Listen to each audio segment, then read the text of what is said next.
उत्तर प्रदेश में एक बड़ा अधिकारी बनने का सपना, एसडीएम डिप्टी एसपी बनने का सपना। ये सपना आप में से न जाने कितने लोग हर रोज देखते हैं। लेकिन इस सपने के साथ एक डर भी तो आता है ना कि तैयारी कैसे शुरू करें, क्या पढ़ें, रास्ता इतना लंबा है, कहीं खो तो नहीं जाएंगे। तो सुनिए, आज हम इसी डर को जड़ से खत्म करने वाले हैं। मैं आपको जीरो से लेकर सिलेक्शन तक का एक एक स्टेप बिल्कुल साफ साफ बताने वाला हूं। यकीन मानिए, यह सेशन आपकी तैयारी का सबसे जरूरी कदम होने वाला है।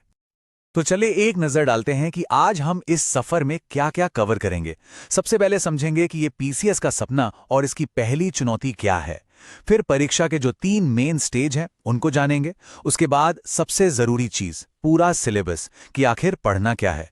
फिर मैं आपको बताऊंगा जीरो से सिलेक्शन तक की पूरी स्ट्रैटेजी।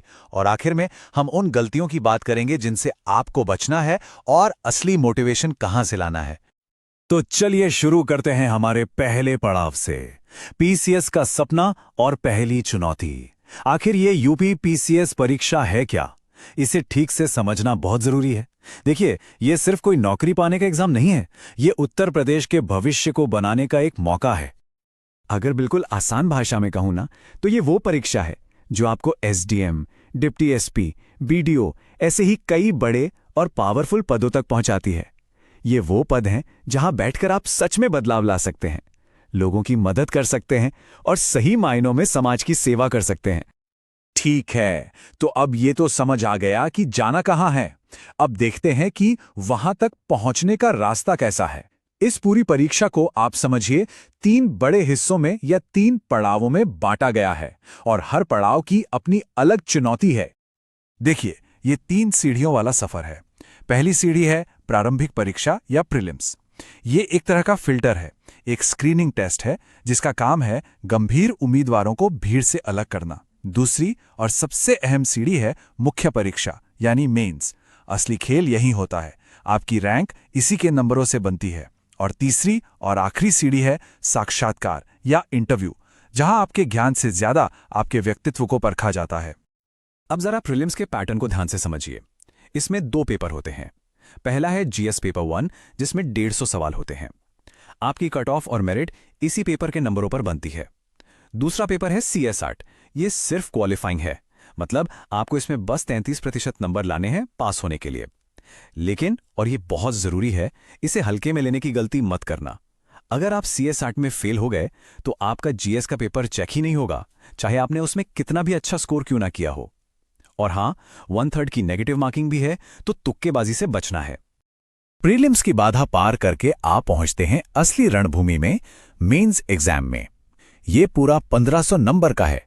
इसमें आपका जनरल हिंदी का पेपर होगा, निबंध का पेपर होगा और जनरल स्टडीज के 6 पेपर होंगे। और यहीं पर हुआ है सबसे बड़ा बदलाव। अब ऑप्शनल सब्जेक्ट को हटा दिया गया है। उसकी जगह उत्तर प्रदेश पर आधारित 2 नए पेपर जीएस 5 और जीएस 6 जोड़ दिए गए हैं। ये यूपी के छात्रों के लिए एक बहुत ही सुनहरा मौका है। और फिर आता है आखिरी पड़ाव, 100 नंबर का इंटरव्यू। यहां आपकी किताबें काम नहीं आएंगी, यहां आपका आत्मविश्वास, आपकी सोच, आपकी पर्सनैलिटी परखी जाएंगी। आपकी फाइनल रैंक जो बनती है वो मेंस के 1500 नंबर और इंटरव्यू के 100 नंबर को जोड़कर बनती है। चलिए, अब तक हमने परीक्षा का पूरा ढांचा समझ लिया, पर अब आता है सबसे बड़ा सवाल, पढ़ना क्या है। देखिए, सिलेबस आपकी तैयारी का नक्शा है, आपका मैप है।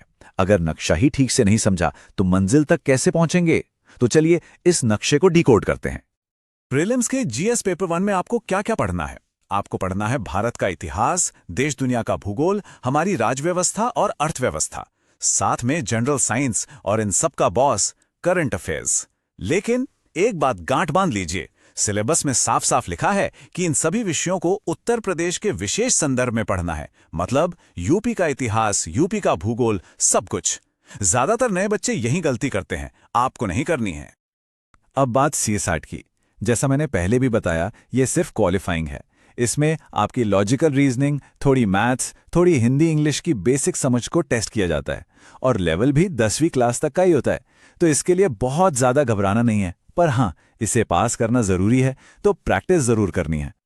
मेंस में जैसा हमने देखा, कुल 8 पेपर हैं, एक जनरल हिंदी का, एक निबंध का। फिर आते हैं जीएस के 4 पुराने पेपर, जिनमें इतिहास, भूगोल, पॉलिटी, एथिक्स ये सब हैं। और फिर आते हैं दो नए game changer paper, GS paper 5 और जीएस पेपर 6। ये दोनों पेपर पूरी तरह से 100% उत्तर प्रदेश पर हैं। यूपी का इतिहास, यूपी की अर्थव्यवस्था, यूपी का एडमिनिस्ट्रेशन, सब कुछ। आयोग अब साफ संकेत दे रहा है कि उसे वो अफसर चाहिए जो अपने प्रदेश को अंदर बाहर से जानते हों। तो ठीक है, अब नक्शा हमारे हाथ में है, मंजिल हमें पता है।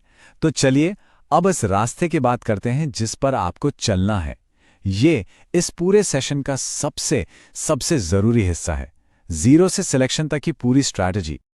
देखिए, रणनीति कोई रॉकेट साइंस नहीं है, बस ये 5 कदम है, इन्हें ईमानदारी से फॉलो करना है। पहला कदम, सिलेबस और पिछले सालों के पेपर्स, जिन्हें PYQs कहते हैं, उन्हें घोंट कर पी जाइए। दूसरा कदम, अपनी नींव बनाइए NCERT की किताबों से, क्लास 6 से 12 तक। तीसरा कदम, हर सब्जेक्ट के लिए एक स्टैंडर्ड रेफरेंस बुक पढ़िए। चौथा कदम, रोज, जी हां रोज, उत्तर लिखने की प्रैक्टिस करिए। और 5वां कदम, रेगुलर रिवीजन और मॉक टेस्ट दीजिए। अब सवाल आता है कि कौन सी किताबें पढ़ें।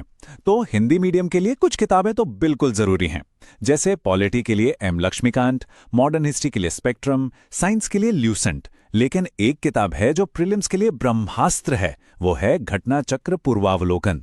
पिछले सालों के सारे सवाल इसमें होते हैं, इसे तो बिल्कुल भी नहीं छोड़ना है। अब अपनी पढ़ाई को मैनेज कैसे करें? रोज का एक टारगेट बनाइए। कुछ नए टॉपिक पढ़ने हैं और न्यूज़पेपर पढ़ना है, लेकिन हफ्ते के आखिर में यानी शनिवार रविवार को कुछ भी नया मत पढ़िए।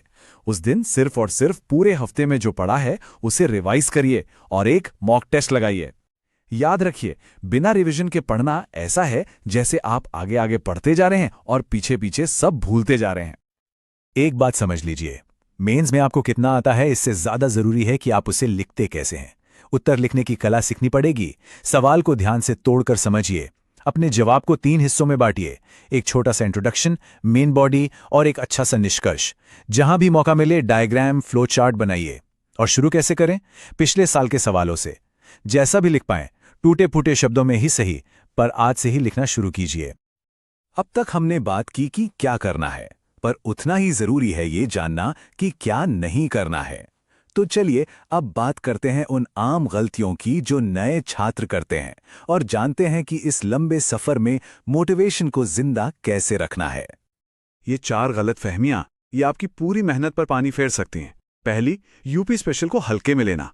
अब तो 2-2 पेपर हैं, ये गलती तो बिल्कुल मत करना। दूसरी, बस किसी एक किताब या कोचिंग के नोट्स के भरोसे बैठ जाना। तीसरी, पिछले सालों के पेपर्स को ना देखना। और चौथी और सबसे बड़ी गलती, ये सोचना कि आंसर राइटिंग और मॉक टेस्ट तो सिलेबस खत्म होने के बाद करेंगे। नहीं, ये प्रैक्टिस पहले दिन से शुरू होती है। जब भी कभी मन में ये ख्याल आए ना कि मेरी परिस्थितियां ठीक नहीं हैं, मेरे पास साधन नहीं है, तो PCS 2023 में 51st रैंक लाने वाले वसंत कुमार को याद कर लेना। उन्होंने एक इंटरव्यू में कहा था, मेरे गांव से मुझे लगता है मैं पहला इंसान हूं जिसने BSc किया हुआ है। सोचिए, अगर वो कर सकते हैं तो आप क्यों नहीं? आपकी शुरुआत कहां से हुई ये मायने नहीं रखता, आपकी मेहनत ही आपकी पहचान बनाएगी। और अंत में एक शिक्षक के नाते मैं आपको एक कड़वी लेकिन सच्ची बात बताना चाहता हूं। इस परीक्षा में सफलता का कोई शॉर्टकट नहीं होता। ये कोई लॉटरी का टिकट नहीं है। सफलता सही रणनीति, लगातार की गई कड़ी मेहनत और खुद पर अटूट विश्वास का नतीजा होती है। बस अपनी रणनीति पर टिके रहिए और मेहनत करते रहिए। तो ये था आपका यूपी PCS का पूरा रोड मैप। अगर इस जानकारी ने आपकी थोड़ी भी मदद की हो, आपके अंदर तैयारी की एक आग जलाई हो, तो नियुक्ति एकेडमी चैनल को सब्सक्राइब जरूर कीजिएगा। वीडियो को लाइक करिए और कमेंट में मुझे बताइए कि आप एक बिगिनर हैं या पहले से तैयारी कर रहे हैं। ये चैनल आपकी सरकारी नौकरी की इस यात्रा में आपका सच्चा साथी बनेगा। मैं आपकी हर कमेंट का इंतजार करूंगा।